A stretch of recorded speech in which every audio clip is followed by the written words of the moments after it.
All right. Grace, mercy, and peace from him who is and was and is to come very soon, I'm certain. Sorry about that. This is Rogue Diabetic, and welcome to the Digital Wilderness. So tonight we're going to have a special guest on tonight from the channel Revelation 11:11. So I would, I don't know if we're going to, it's probably going to take a little bit to get everybody on and to get her on too. Or to get anybody on for that matter.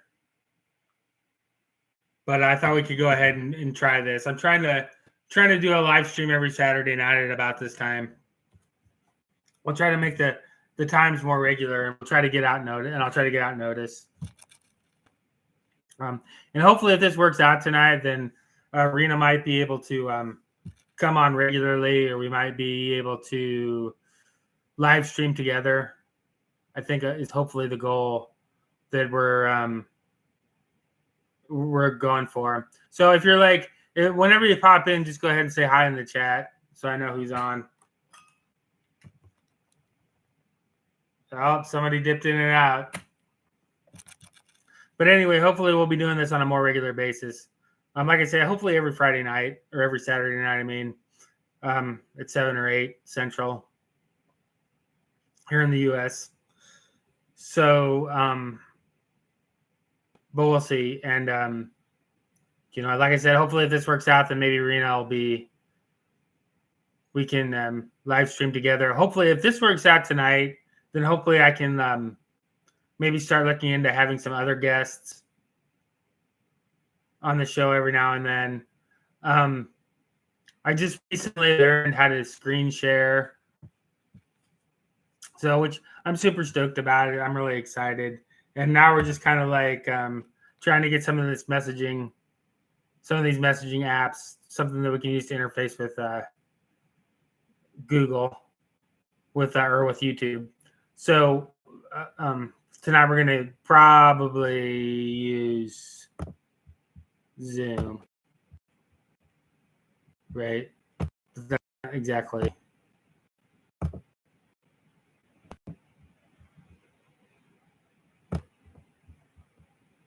Tonight we're probably going to use Zoom, which would be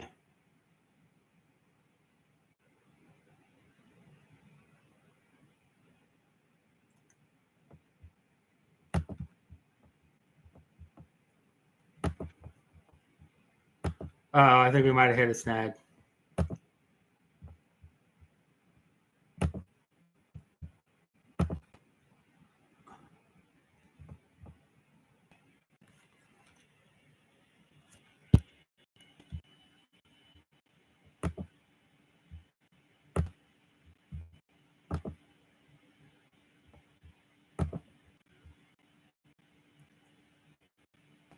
Okay, we're sharing. Hopefully this is coming through. I don't know if anybody can let me know. If anybody's on the stream right now, just let me know. You should be looking at me. And I do indeed believe you are. So I think we at least have like some level of success so far.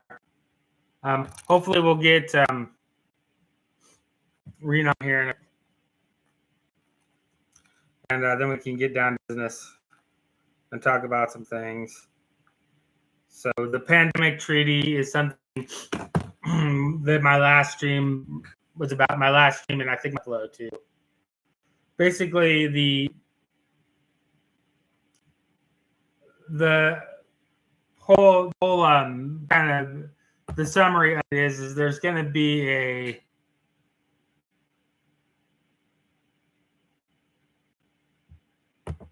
a pandemic treaty.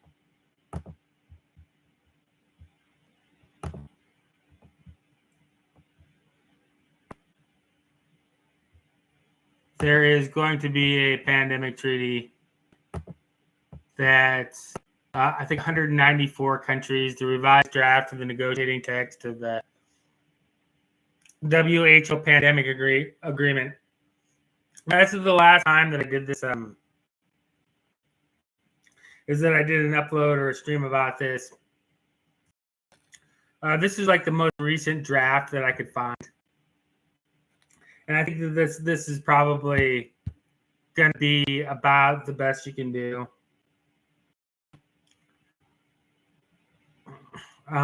Because they've been doing some kind of squirrely stuff. They're trying to act as if they've hit a snag, and then maybe they're trying to sow some doubts in people's minds about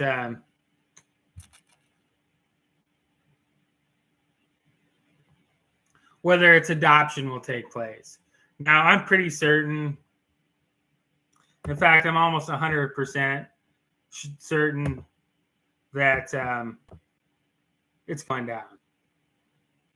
That this is just a little head fake. You're still not really hearing about it in the mainstream press. I mean, if you look at Google News, if you look at your news tab on Google. Oh, by the way, these soft toppers are really cool. I have one on my truck. But anyway, so these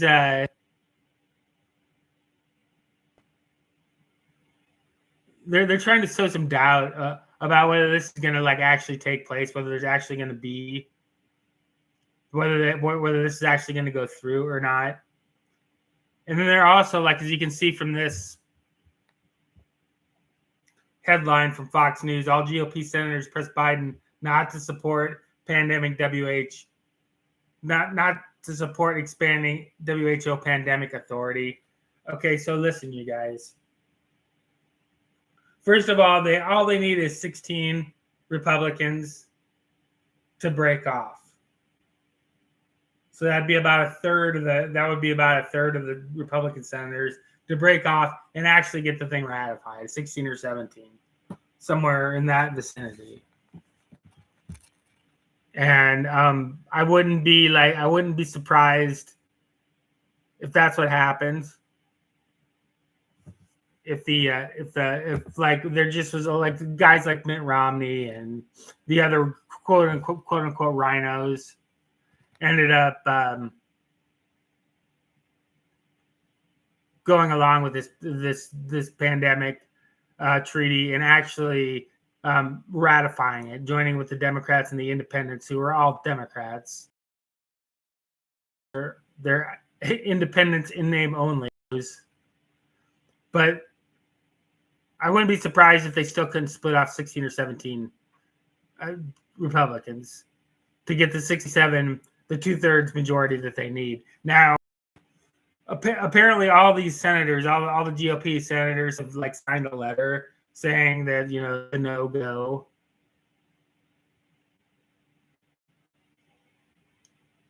Which it did kind of surprise me, but that doesn't mean that I mean, it's just a matter of time before, if this were actually to come up before the Senate, there's nothing that leads me to believe that they couldn't find 16 defections. Okay, but Murkowski, what's her face from Maine, Susan Collins, Mitt Romney. I mean, they're out there. Lindsey Graham, others that would actually sign off on this. But it would most likely, they can find only a third of them are up for re-election. So it's not going to be either one of Nebraska senators because of a vacancy and an anomaly. Both Nebraska senators are up for re-election, and also it's just a matter of finding 16 from moderate or left-leaning states to be able to break off, and that could easily happen. The second thing about that is it's unlikely that Biden is going to claim ratification. And so, and I showed you that in the last video. That's what they did with the Paris Accords. Okay, since it had a combination of both binding and non-binding provisions. So therefore, they said since there was that since it was a combination of binding and non-binding decisions, that it became like it was just a presidential, since some of the provisions were non-binding. But then once it was entered into, it becomes a treaty. I mean, it's just this really tortured, ridiculous logic. I mean, if it was non-binding, if the terms of the agreement were non-binding, I could see that type of arrangement being constitutional for as long as the president that entered into it were in office, which is no more than 8 years. But on the other hand, if it's a mix of non-binding and binding, that automatically means it needs ratification by the Senate. But it doesn't matter. Logic and the actual law doesn't matter to these people anymore. They're just going to do whatever it is that they want to do. And so even if the Republicans held their ground and refused, like all of them stuck together and they didn't ratify this treaty, the Biden administration is going to do whatever it wants. That just means it's more likely imminent than when this pandemic treaty goes through, that the WHO is indeed going to declare a public health emergency, and they are going to trigger these provisions, and it's basically totalitarian. It's basically a one world government where the one world tyrant is that Tedros guy. So that's what's going on with that. Tabs closed out before we get Rena on to make sure you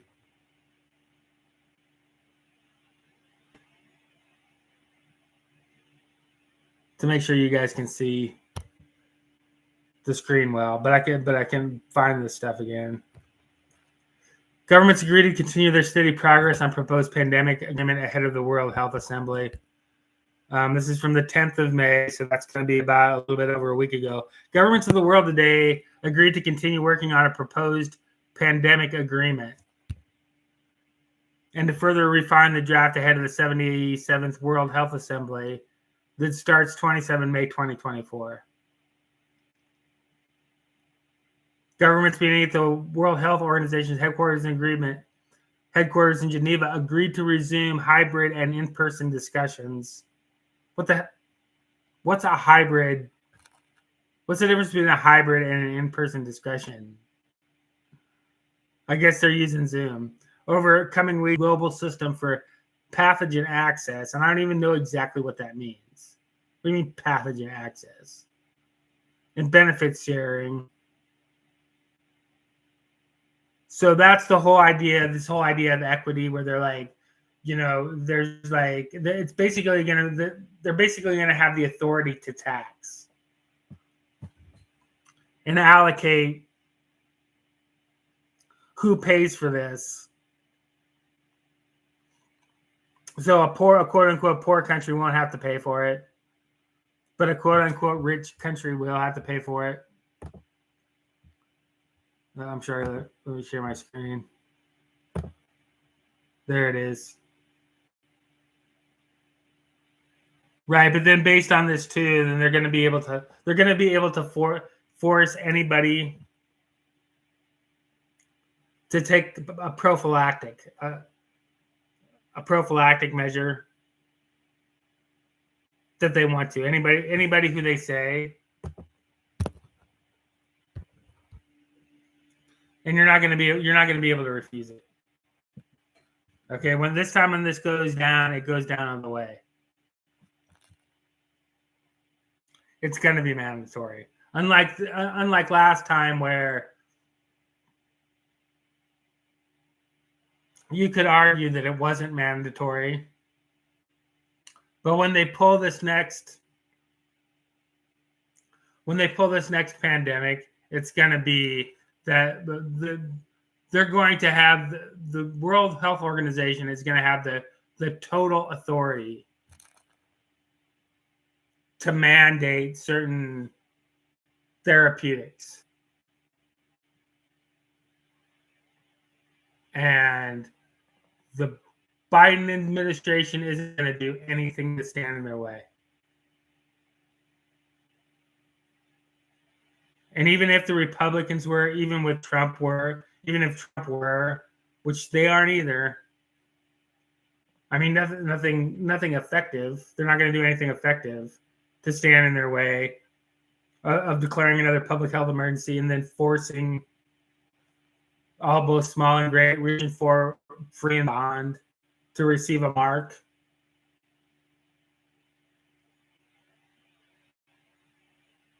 They're not going to do anything. They're not going to do anything to stop that. But they're going to that's why I think this is going to happen before the next election. Part of the reason. There's other reasons why that I think there's going to be another widespread illness, allegedly. And then it's going to happen before the elections. So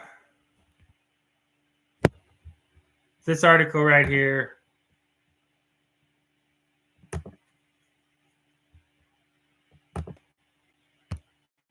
from Harvard Medical School, News and Research, is the global pandemic prevention pact of reach.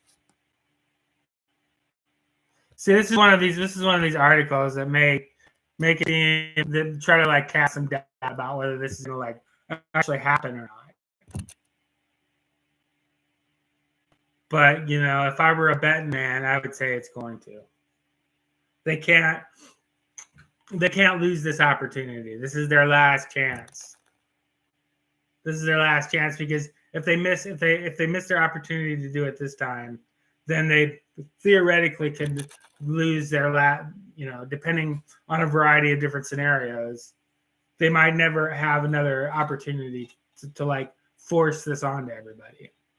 So, but the mainstream media is going to continue to spread misinformation like this to try to make it look as though that this isn't going to happen.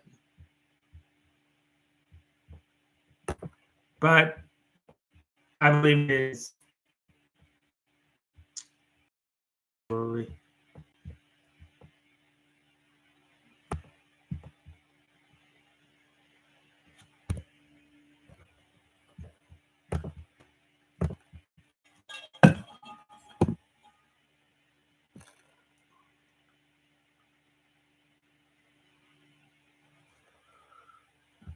All right. Okay, so this is another thing about this pandemic preparedness treaty.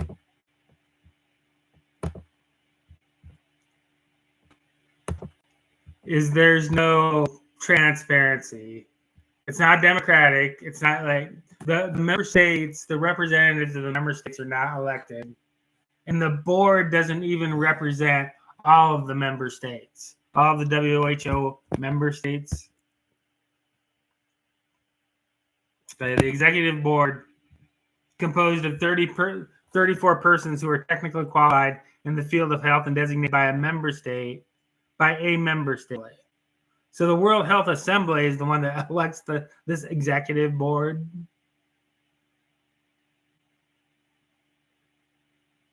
That's huh?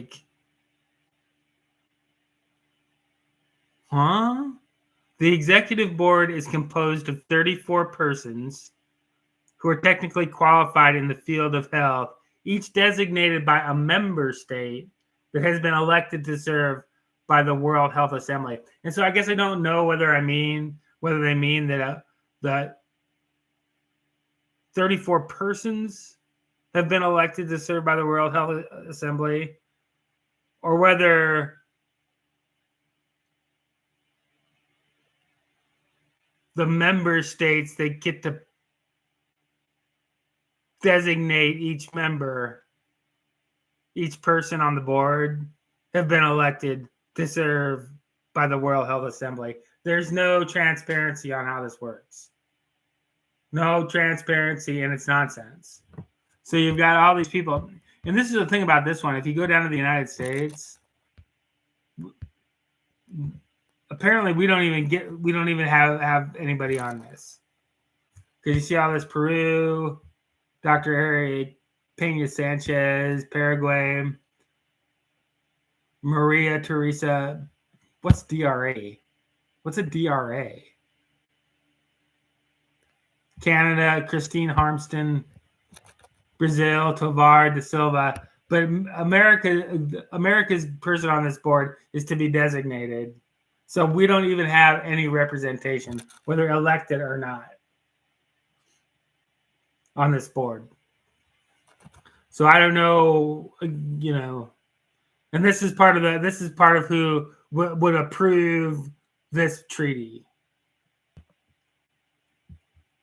So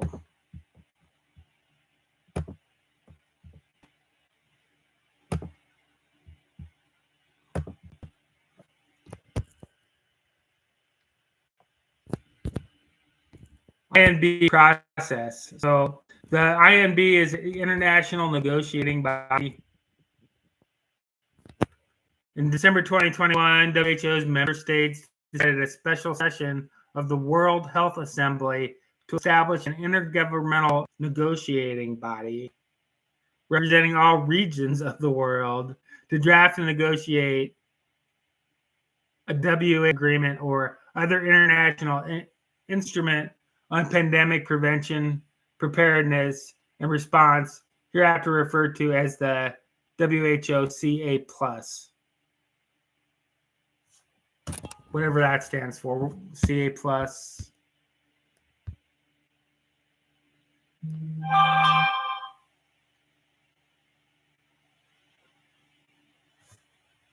So, hold on, I gotta check something. Oh my gosh, I just got a text from Trump. Ryan, will you wish my dad a happy birthday? It's Don Jr., and I'm doing a surprise card. I'm sure you are. I'm sure Trump has no idea that you just sent that text to me.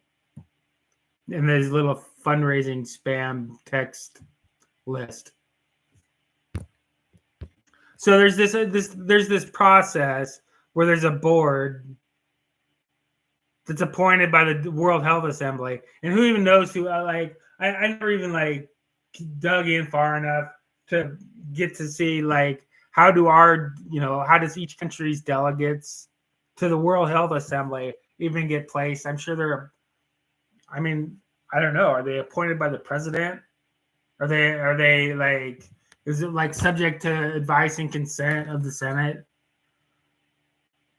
Or does the World Health Organization itself designate these members to the World Health Assembly, who then in turn designate this the members of this international negotiating body? I mean, this is a disaster. And nobody's paying attention to it. Nobody is paying attention to any of this, right? And we're gonna wake up on the 1st of June, maybe 27, 28, 29, 30, 31. Yeah, I think it ends on the 1st of June, this World Health Assembly. And we're gonna wake up on the 1st of June. This thing is gonna be in place. And Biden is going to claim that he can sign off on it without advising consent of the Senate. And there's nothing that we can do. There's nothing anybody is going to be able to do. Emergency. What are they going to do? Sue?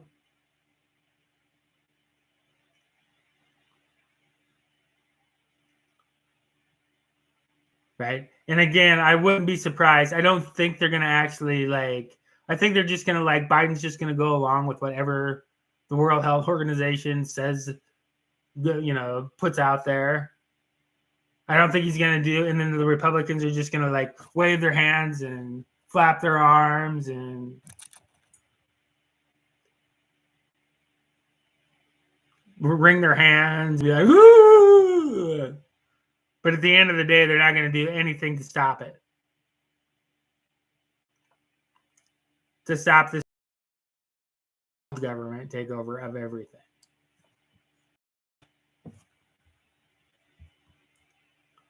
It's unbelievable. I can't believe that this is how it's. I can't believe that this is how it's going to end. And nobody's paying attention to this.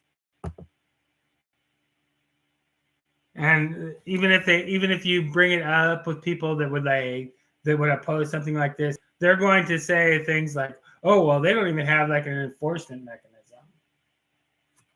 Well, I don't know. What about all those Chinamen that are pouring across the southern border? Okay, it isn't just people from third world countries that are pouring across their southern border. People that are like, most of them probably good people that are looking to come up here and just have a better life. Those aren't the only ones that are pouring across our border. Okay, those people are being used as a mask to hide the Chinese that are pouring across the border with them. And one morning we're gonna wake up, and there's gonna be Chinamen with blue helmets marching through our streets, and and it's gonna be too late. And then what are you gonna do? Then what's Trump gonna do then?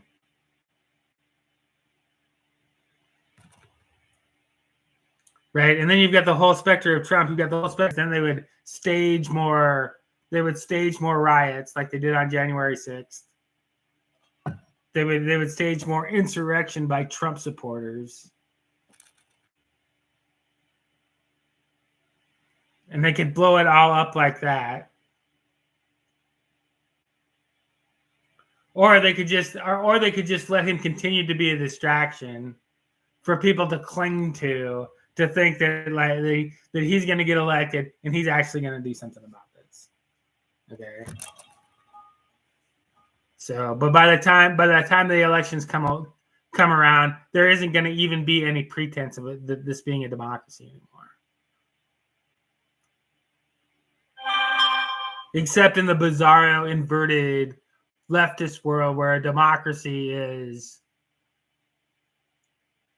the World Health Organization running everything for them.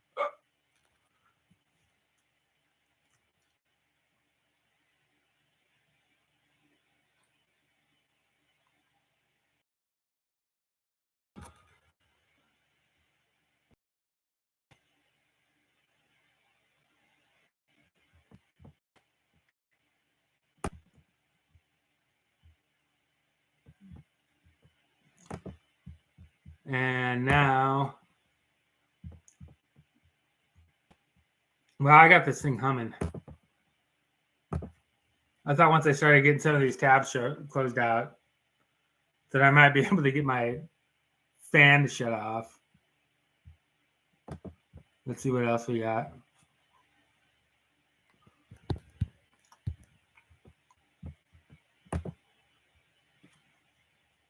Okay, 77th World Health Assembly, a decisive moment for the future of global health cooperation.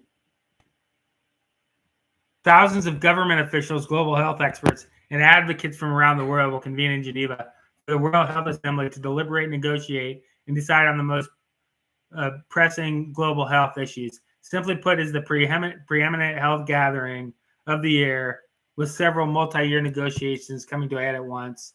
This year's assembly will put global cooperation to the test. So now this is from the United Nations, the UN Foundation. So this is like a press release. This isn't like an unbiased or article by a news organization or an allegedly unbiased article. This is propaganda from the United Nations Foundation.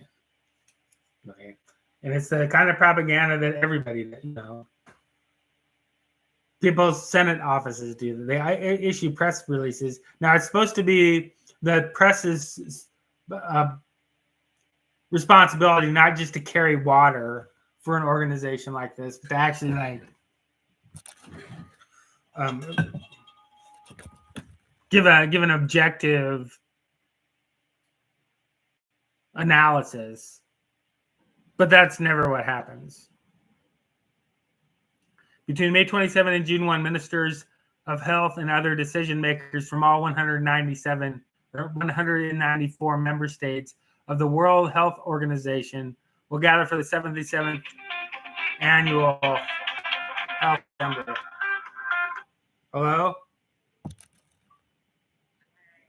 What's up?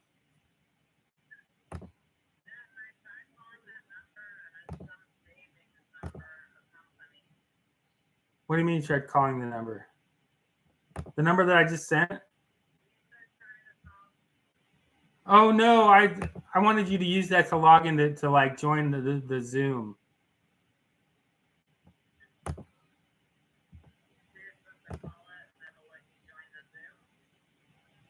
Hold on just a second.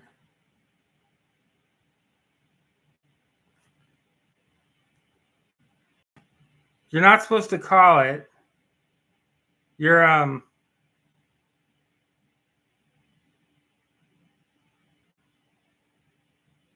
you email it to me? Because that's how I know how to do it. With the Zoom, you email it to the person, and then it connects you like that. Yeah, I can do that. Let's try that. See what happens. So yeah, like the number, like when I got that number. Hello?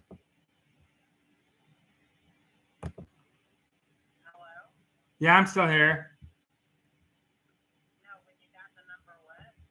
Yeah, when I got the number,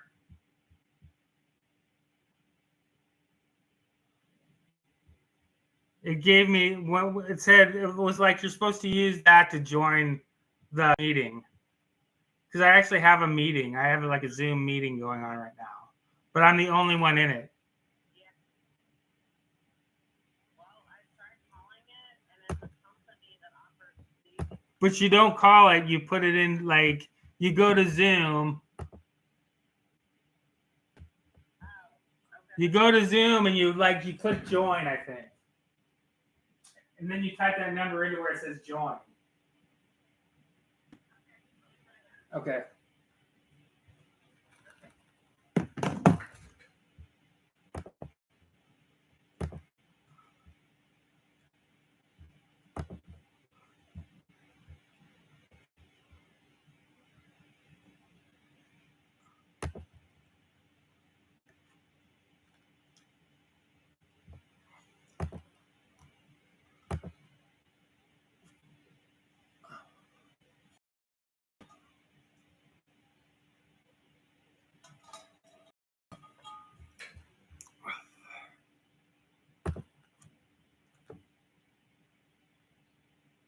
All right, you guys. So that was Rena. She's gonna try to join the.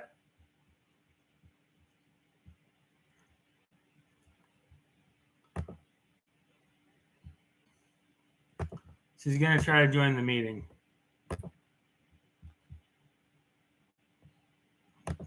Hopefully, she'll be successful.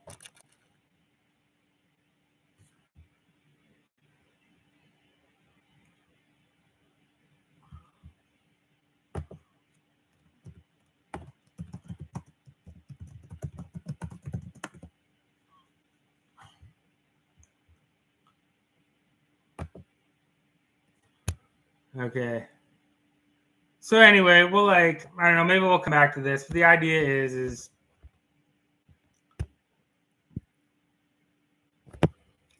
the World Health Assembly could revolutionize the world response to global health crises.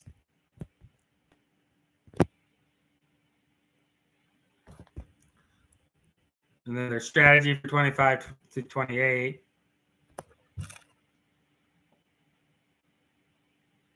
Here are WHO funding, reforming a broken financing structure. So they're the ones that are going to dictate who pays what.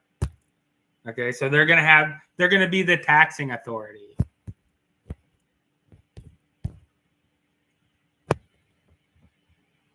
So it's no longer, there's going to be no longer taxation with representation. The people who decide what the taxes are going to be and who's going to pay them and how much are going to be these unelected World Health Assembly people.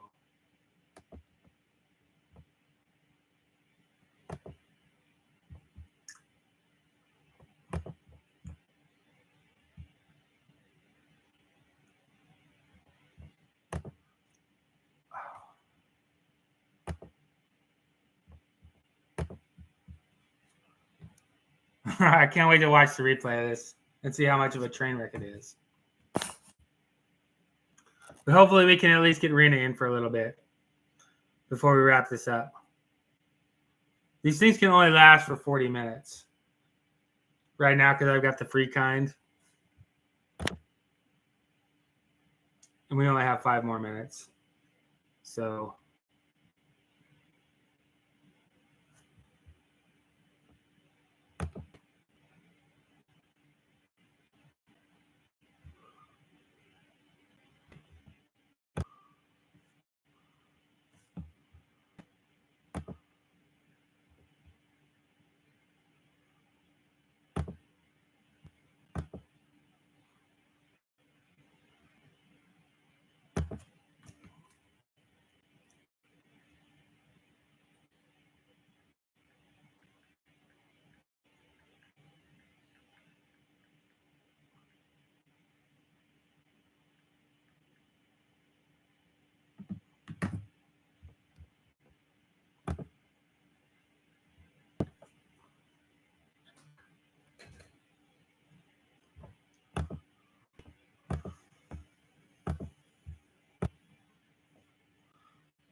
wait a minute, I think she might be in the chat. Oh, she was in the chat.